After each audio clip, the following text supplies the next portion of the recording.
Ya Nabi, salam alaika. Ya Rasul, salam alaika. Alhamdulillah wa syukurillah. Kita kembali dalam kajian kita dalam kitab Mukhtasarul Latif yang dikarang oleh Syekh Abdullah bin Abdurrahman Bafadal, masih berkaitan tentang salat. Ini kemarin masuk dalam syurut wujubus salah, wajib salat atas setiap muslim. Muslim keluar dari kata muslim al-murtad. Keluar dari kata muslim al-murtad wal kafir. Tapi al-murtad wajib alaihi al-qada wa la yajib 'alal kafiril asli.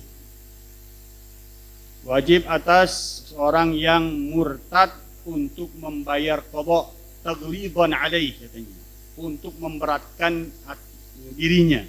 Jadi nggak main-mainin Islam, keluar masuk Islam seenak-enaknya aja. Kalau dia nggak dikasih hukuman keras, dia akan main-main. Keluar Islam masuk lagi, keluar Islam masuk lagi. Nah, dia malas sembahyang, dia malas melakukan kewajiban-kewajiban syariah, dia keluar dulu dari Islam. Akhirnya termasuk lagi. Maka ulama mengatakan untuk hal seperti itu wajib dikeraskan orang murtad. Tajibus salatu ala kulli muslimin, wajib salat atas setiap orang muslim, balighin agilin, orang yang sudah baligh baik laki-laki atau perempuan, nggak ada bedanya. Balighin agilin dzakarin au unsa au khunsa, orang yang baligh laki-laki, perempuan laki-laki, perempuan banci.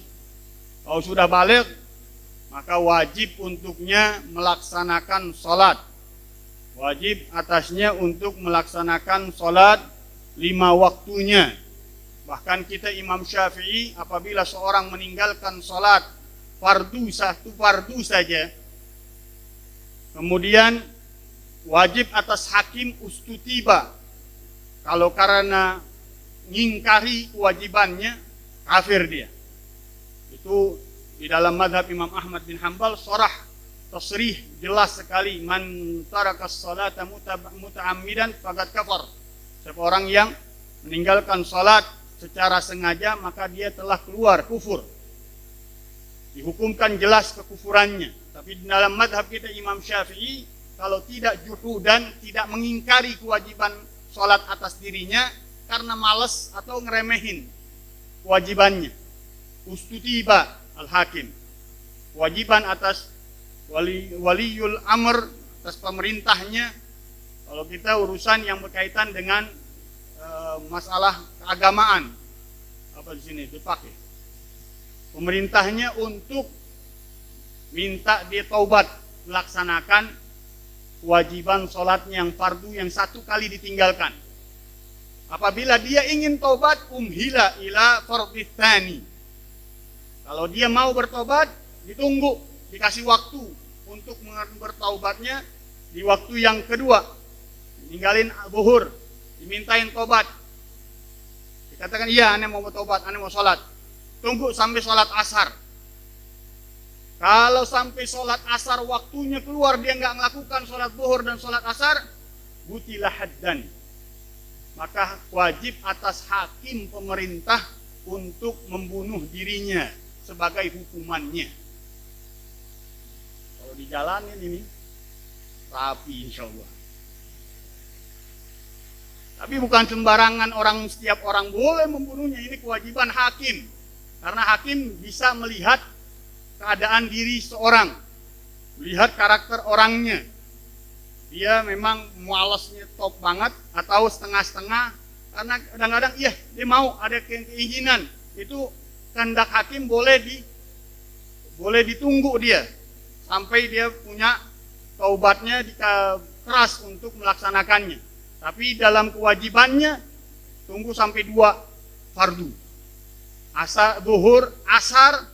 Yang ketiga dia nggak masuk waktu yang ketiga selesai, gatalahul hakimi haddan. Boleh seorang hakim mengambil keputusan untuk membunuhnya. Waliyadzubillah min dzalik. Jadi jangan main-mainin tentang masalah salat. Al-ahdu bainana wa baina ghairina as-salah, kata Nabi SAW.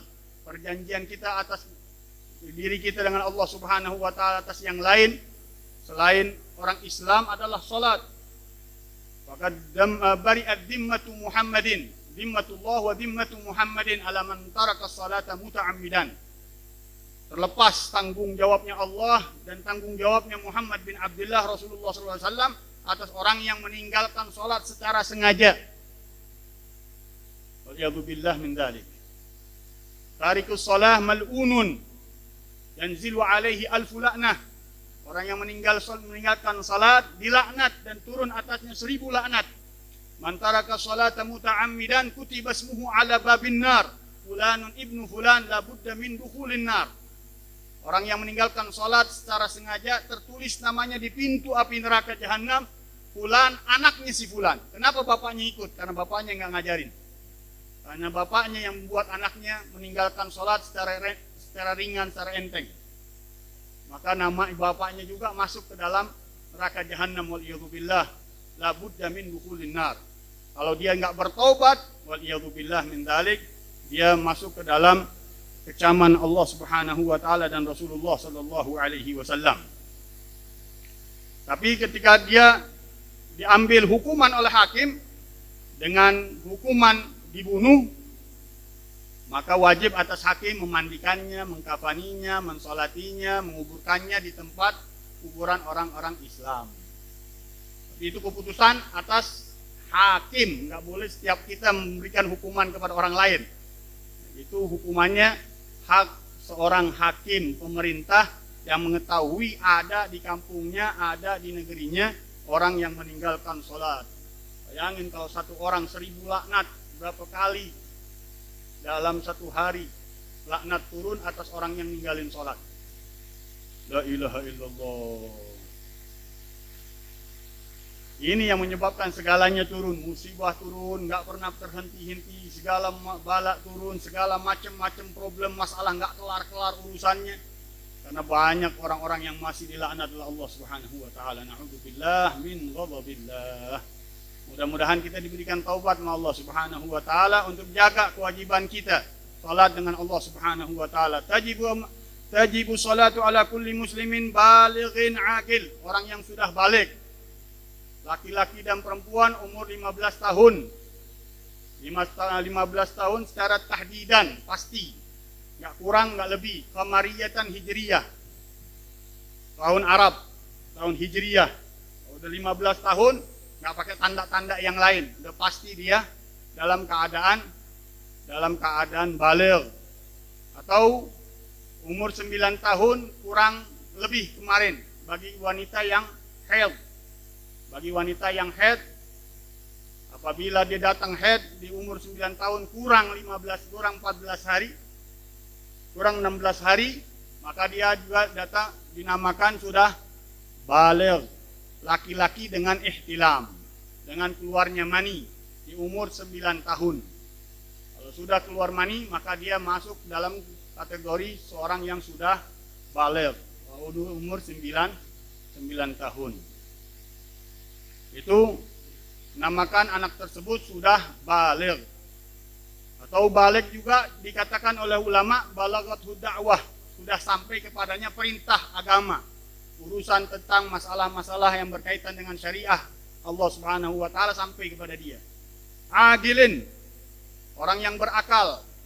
Keluar dari kata berakal, orang yang gila, orang yang pingsan, orang yang mabok.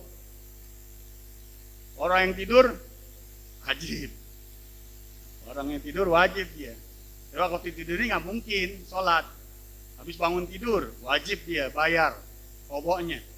Tapi orang yang gila, orang yang pingsan, orang yang mabuk yang tidak sengaja mabuknya, itu nggak wajib bayar qadanya. Balighin agilin, tahirin, harus dalam keadaan suci dari haid dan nifas kalau perempuan, dan haram atasnya untuk bayar qada salatnya. Muhiyah kata Sayyidatna Aisyah, kunna umirna bi qada'i shaum wa la nu'mar bi qada'i shalah. Kami dahulu diperintahkan untuk membayar qadha puasa ketika haid, tapi tidak diperintahkan untuk membayar sholat. Jadi qadhanya pun dalam keadaan haram. Bukan hanya waktu haidnya haram sholat, tapi qadha bayar haidnya nggak boleh juga. Karena sudah dikasih keringanan oleh Rasulullah SAW untuk dia mendapatkan keringanan meninggalkan sholatnya dalam keadaan haidnya. Jadi syaratnya harus dalam keadaan suci dirinya, suci dari haid dan nifas. Dan wajib atas seorang wali, abahnya, kakeknya, kemudian jatuhnya ke hakim, bukan seperti atau al-wasi, abahnya, kakeknya, kemudian al-wasi. Beda dengan warathah. Kalau warathah saudaranya, kemudian anak saudaranya, kemudian anak dari pamannya, begitu. Kalau namanya asabah di dalam bab warasah wilayahnya. Tapi di dalam masalah perintah salat, yang pertama yang wajib adalah kedua orang tuanya, kemudian kakeknya, kemudian yang diwasiatkan oleh kedua orang tuanya, atau yang kemudian waliul amr, yang jadi hak kewaliannya, baik itu pemerintah atau orang yang ditunjuk menjadi mengatur urusan diri itu anak, hakim atau orang yang diperintahkan oleh hakim. Itu wajib memerintahkan anak tersebut bis salati li sab'in, dengan perintah salat pada umur 7 tahun. Kata Imam Ghazali, kenapa umur 7 tahun? Karena disitulah Allah letakkan dua kekuatan, antara kekuatan syaitan dan malaikat yang terus berperang. Ketika umur tamyiz itu, umur 7 tahun, dimasukkan golongan tamyiz, sudah bisa membedakan dia. Itu terjadi pertempuran antara dua kekuatan yang Allah letakkan di dalam hati, kekuatan malaikat dan syaitan. Sehingga harus dijaga. Dijaganya dengan apa? Dengan melaksanakan ketakwaannya dengan Allah Subhanahu wa taala, agar cenderung dia ngikutin syariatnya Allah Subhanahu wa taala daripada bisikan malaikatnya. Lammatul malak. Kalau kagak kena waswasatus syaitan, dibisikan syaitan yang lebih banyak ke dalam dirinya. Makanya harus ditekankan. Imam Syafi'i mengatakan, lihat di sini perintahnya sholat, bukan baru belajar sholat. Rasulullah SAW di dalam riwayat Abi Daud mengatakan, muru auladakum bis salati li sab'i sinin. Perintahkan anak-anak kalian dengan sholat. Sholatnya udah bisa, bukan baru belajar sholat. Jadi kata Imam Syafi'i, sebelum umur 7 tahun dia udah ngerti tentang wudu, dia udah ngerti tentang najis, dia udah ngerti tentang syurut wajib, dan rukun wudunya, yang membatalkan wudunya, salatnya, rukun salatnya, wajib salatnya, syarat wujubnya, dia udah paham sebelum umur 7 tahun. Karena dengan umur 7 tahun dia sudah ngerti tentang salat. Itu kata Imam Syafi'i. Jangan dibiarkan anak tersebut nggak terus-terusan nggak melaksanakan salat, waliyadzubillah min dzalik. Wadribu litarkiha li 10 sinin, kata Sayyidina Rasulullah SAW, pukul dia dengan meninggalkannya pada umur 10 tahun. Kenapa? Udah terbentuk kemalasan dirinya. Waswasat syaitannya sudah banyak di dalam dirinya. Bahaya kalau sampai dibiarkan sampai umur balignya, sampai umur 15 tahun. Akan lebih cenderung ini anak ke dalam jebakan syaitan kehidupannya.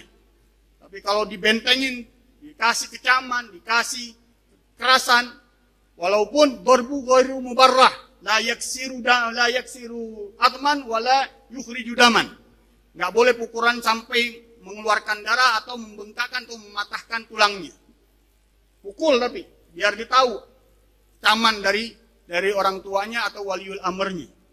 Boleh dipukulnya anak tersebut, walaupun ditakdib enggak boleh sampai adnal hudud, pukulan di bawah hukuman syariah 20 cambukan, nggak boleh di atas 20. Tapi sebagian ulama-ulama kita akan lihat karakter itu anak. Kalau karakternya memang sudah keras banget, mesti biasanya anak pesantren yang bandel-bandel tuh.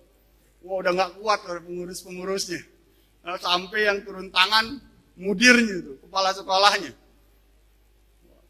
Nah, itu dilihat karakternya. Karena pendidik dia tahu bagaimana mengubah karakter si anak, mendidik si anak. Dia punya hak untuk mendidik anaknya setelah diserahkan oleh orang tuanya tadi ke dalam pesantren.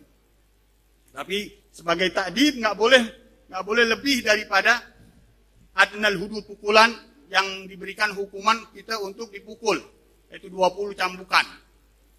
Jangan lebihin. Kalau sampai itu anak mualasin, na'udzubillah. Anaknya Masya Allah. Tapi mesti dikerasin pada umur 10 tahunnya. Wa farriqu bainahum fil madaji'. Pisahin antara mereka di dalam tempat tidurnya. Baik laki dengan laki. Bukan hanya laki dengan perempuan, walaupun saudara. Syariat menjaga tuh sampai segitunya. Gak boleh berdekatan tidur, nempel badan dengan badan anak kita umur 10 tahun. Karena sudah banyak rangsangan-rangsangan syahwat ke dalam dirinya si anak. Waliyadzubillah, nanti terjadi hal-hal yang tidak diinginkan. Maka harus dipisahkan. Walaupun pisahin katanya dengan guling kalau kita bilang, jaraknya aja dipisahin. Tempat tidurnya pisah. Yang penting katanya nggak menempel tubuh dengan tubuh. Karena orang kalau tidur kan ngawur semuanya. Tapi kita juga ngawur tidurnya, nyemplak sono, nyemplak sini. Kebiasaan-kebiasaan itu dijaga pada umur 10 tahun. Agar terbiasa si anak nggak melakukan hal-hal yang dilarang oleh syariat Allah Subhanahu wa taala. Wa yadribu ala tarki ali 'ashrin was-sabiyyatu kas-sabi. Anak perempuan sama urusannya dengan anak laki-laki. Wa idza balagha as-sabiyyu, apabila seorang anak laki-laki au tahuratil haidu, atau anak perempuan yang haid, awin nufasa, orang perempuan, anak perempuan yang nifas, au afaqal majnun, atau sembuh orang yang gila dari kegilaannya, qabla khurujil waqti, sebelum keluar waktu. Ini namanya dalam fikih apa? Zawalul mani. Hilang hal-hal yang mencegah orang tersebut melakukan ibadah. Mani as-shalah apa? Haid, nifas, gila tadi. Ini hilang sebelum keluar waktu. Bigadri takbiratin, walaupun tinggal sekadar takbir doang. Sehingga takbir adzan, misalnya zuhur tinggal sisa Allahu Akbar, azan asar langsung. Masuk asar. Tapi masih didapetin waktu zuhur walaupun sekadar takbir. Wajaba alaihil qadha. Maka wajib atasnya membayar qadha. Ingat tuh. Bagi orang yang gila, bagi orang yang mabuk, bagi orang yang pingsan, bagi orang yang haid, nifas, bagi anak kecil yang baligh. Kalau dia baligh pada saat sebelum habis waktu sholatnya, bukan hanya zuhur, di waktu mana aja, di waktu subuh, waktu zuhur, waktu asar, waktu maghrib, yang penting apa? Sekadar takbir. Masih ada sisa waktu sekadar takbir. Wajaba alihil qadha, maka wajib atasnya melaksanakan qadha. Wa yajibul qadha as-salatul lati qablaha in kana zuhran aw maghriban mimman tujma'. Dan wajib membayar qadha kalau salat itu bisa dijamak seperti zuhur. Tersisa waktu zuhur takbir. Karena zuhur bisa digabung dengan asar, maka apa? Wajib asarnya juga dibayar qadha. Begitu juga maghrib. Tersisa waktu maghribnya sekedar takbir. Tapi apa? Maghrib dengan isya bisa dijamak, maka bayar juga waktu isyanya. Itu pembahasan tentang zawalul mani. Bagi orang-orang yang hilang, yang mencegah dia melakukan ibadah ketika waktu sholatnya masih ada. Walaupun sekadar takbir. Apabila sholatnya yang bisa digabung, bisa dijamak, maka wajib dibayar dua-duanya. Bayar waktu zuhurnya, asarnya, maghribnya, isyanya. Kalau subuh enggak. Kalau dibayar di waktu subuh, sadarnya di waktu subuh, baiknya di waktu subuh, hilang haidnya di waktu subuh, enggak wajib dibayar. Bayar isya, enggak wajib dibayar zuhur. Karena enggak ada yang digabung di waktu sholat subuhnya. Wa idza dakhalal waktu, ini kebalikannya. Kalau tadi hilang yang mencegah sholat. Kalau ini masuk hal yang mencegah sholat. Datangnya gila, datangnya pingsan, datangnya haid, datangnya nifas, datangnya baligh. Wa idza dakhala al-waqtu wa madha qadru ma yu'addi bihi al-fardu. apabila masuk waktu dan telah berjalan dari waktu tersebut sekadar bisa melaksanakan sholat fardu. Tumma hadatil mar'ah. Kemudian head si perempuan tadi. Dia udah masuk waktu zuhur, dia diem. Dia nggak ngelaksanain. Dia main-main. Bisa dia melaksanakan sholat langsung, dia diem. Akhirnya 5 menit, 10 menit head dia. Karena inti tadi nggak melaksanakan langsung, wajib inti bayar qadha. Itu turu'ul mani. Turu'ul mani dipanggilnya. Dengan syarat headnya itu terus menerus. Headnya itu tidak hilang. Ada darah sebentar datangnya. Misalkan tadi zuhur, dia nggak sholat, zuhur udah 5 menit. Masuk waktu, dia nggak sholat. Udah 5 menit nih. Berhenti darahnya, dia head. Wajib dia bayar goboknya itu. Tapi apa? Headnya berhenti. 10 menit nggak ada lagi darah. Bersih udah sampai asar. Apa? Wajib membayang waktunya. Masih sholat di waktunya. Nggak wajib gobok. Wajib bayar. Bukan wajib bayar, wajib sholatnya. Ini kalau headnya terus menerus sampai waktu asar. Sampai tiba waktu wajib yang lainnya. Jadi masuk waktu dia nggak sholat. Dia diamin sholatnya. Sampai head. Datang head. Dia bisa tadi tuh 5 menit melakukan sholat zuhur, melakukan sholat asar, dia bisa. Dengan syarat bisa melakukan taharah dan bisa melaksanakannya fardunya. Bisa sempurna melaksanakan sholat fardunya 4 rakaat kalau zuhur. Kalau maghrib 3 rakaat, kalau subuh 2 rakaat, yang lain-lain 4 rakaat. Dia bisa melaksanakannya, dia nggak laksanakan. Kemudian head datang, wajib bayar gobok. Wajib dibayar gobok setelah bersih dari headnya nanti. Setelah bersih dari headnya nanti. Tumma hadatil mar'atu aw nafisat qabla shalah. Kemudian head seorang perempuan. Wa idza dakhala al-waqtu, apabila sudah masuk waktu salat, wa madha qadra ma yu'addi bihi al-fardu, dan telah berjalan sekadar salat yang bisa ditunaikan dalam fardunya dalam waktu tersebut. Tumma hadatil mar'ah, kemudian datang head bagi seorang perempuan. Wa nafisat dan atau nifas qabla shalah, sebelum dia melaksanakan salat. Padahal dia tadi ada waktu kosong untuk melaksanakan, dia nggak laksanakan. Apa kewajibannya? Aujunna qabla al-waqt, atau dia gila sebelum masuk waktu. Wajib qadha tilkas shalah, maka wajib dia mengqadha salat tersebut. Begitu juga salat yang tadi dijamak. Kalau salatnya yang bisa dijamak, wajib bayar 2 salat. Maghrib, isya, zuhur, asar.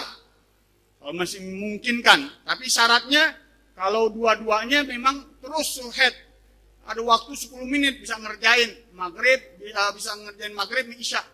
Bisa ngerjain zuhur, asar. 10 menit, panjang. Dia nggak kerjain. Akhirnya head. Apa? Wajib dia bayar goboknya 2, bukan 1.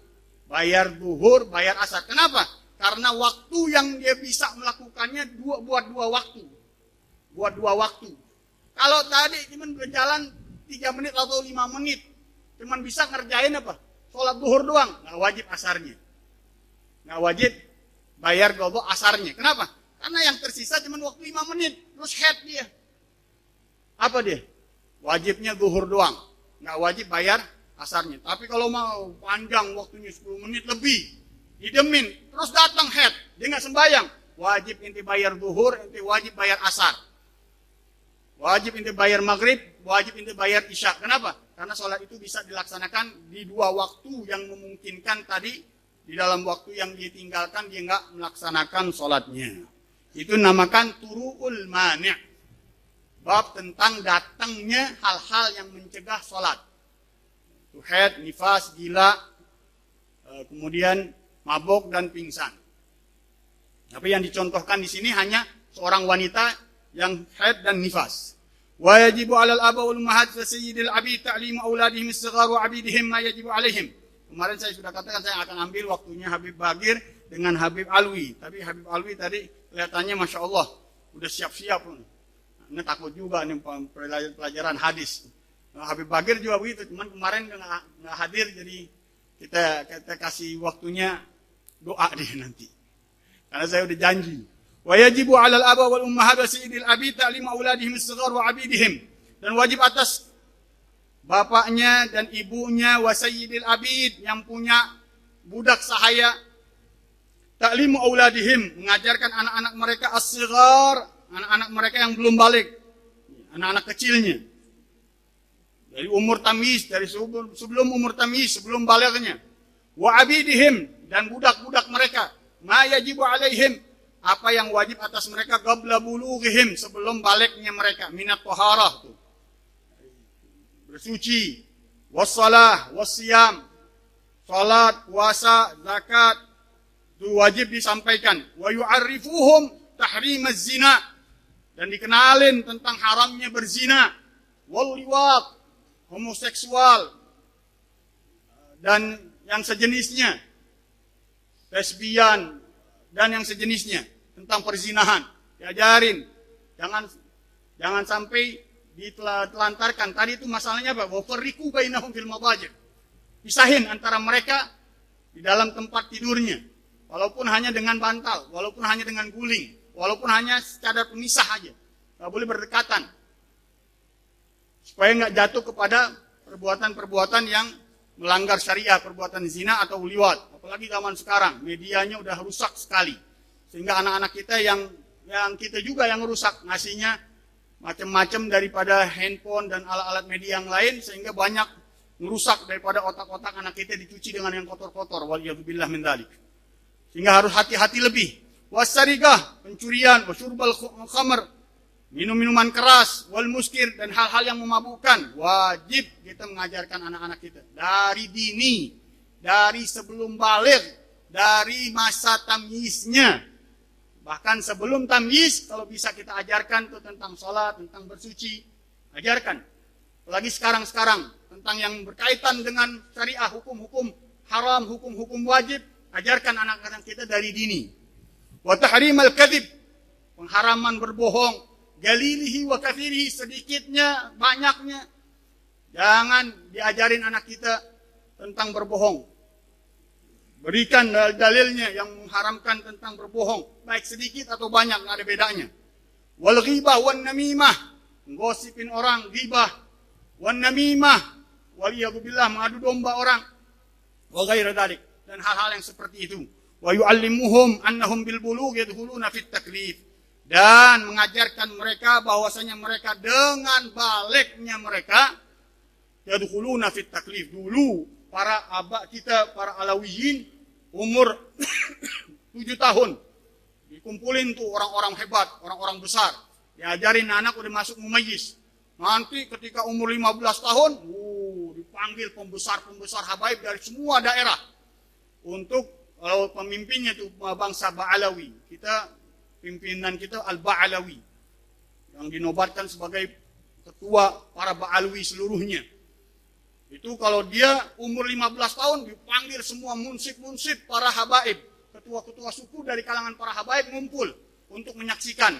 Itu bapaknya mengatakan, anakku ini sudah baligh dan dia sudah mendapatkan tuntutan-tuntutan syariah, hukum-hukum Allah. Ditakutin itu anak seada-adanya. Sehingga itu anak rasa takutnya hebat, besar kepada Allah Subhanahu wa taala. Di depan halayak para ulama-ulama, para aulia, para pembesar-pembesar, gimana enggak jadi orang tuh?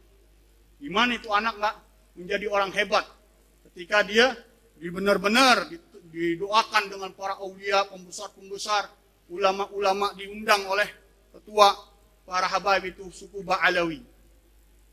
Sampai sekarang, kalau zaman saya dulu, saya ingat itu anaknya Habib Hamid begitu kan. Semua ulama-ulama hebat, semua ulama manasik-manasik, kepala-kepala suku dikumpulkan di masjid di Ba'alawi di Hadramut. Itu diangkat sumpah kalau kita bilang, ini anakku sudah balik, semua kewajibannya sudah tunai, diserahkan kepada dirinya istilahnya. Sudah semua kewajiban-kewajiban bukan lagi tanggung jawab orang tuanya, sudah dia tanggung sendiri. Semua tentang hal-hal wajib dia bertanggung jawab, hal-hal yang haram dia bertanggung jawab. Itu gimana keadaan tuh anak? Besar takutnya dengan Allah Subhanahu wa taala. Wa yu'allimuhum annahum bil bulughi yadkhuluna fit taklif. dan mengajarkan mereka bahwasanya mereka dengan balignya yadkhuluna fit taklif, maka masuk di dalam tuntutan-tuntutan Allah Subhanahu wa taala. Wa yu'arrifum bis sabi alamatul bulugh, dan mengenalkan di waktu kecilnya tanda-tanda balignya. Wa anna bi 15 sanah, yaitu dengan 15 tahun umurnya, hijriyatan tahdidiyatan, enggak boleh kurang 1 hari pun, enggak boleh kurang 1 jam pun. Bahkan mesti benar-benar pas 15 hari. Dari mana? Dari mulai keluar dari rahim ibunya, hitungannya itu 15 tahunnya. Bulanan hijriyah, bulan Arab, bukan bulan miladiyah, bukan bulan Masehi. Wabil ihtilam, dan dengan keluar mani, baik dengan sengaja atau dengan mimpi di waktu umurnya 9 tahun.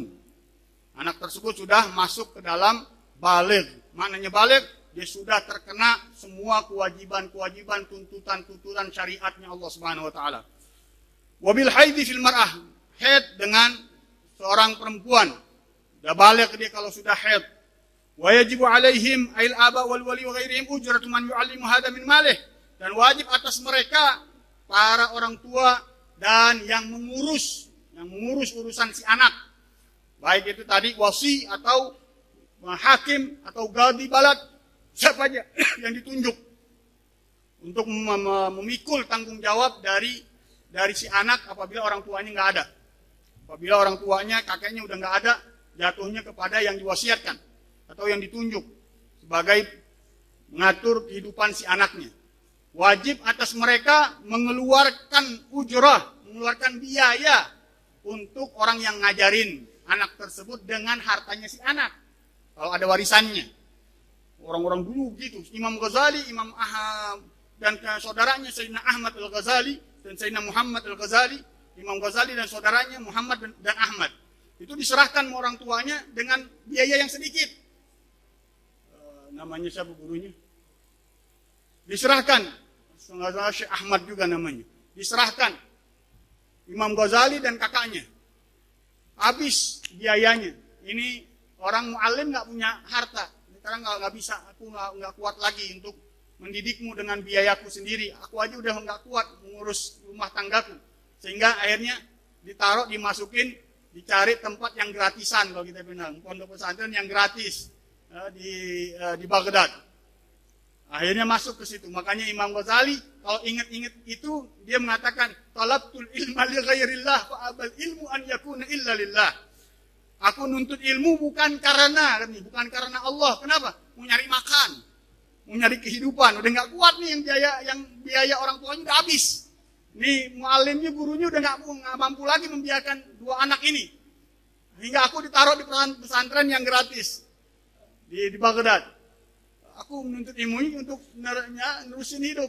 Fa'abal ilmu illa an yakuna lillah.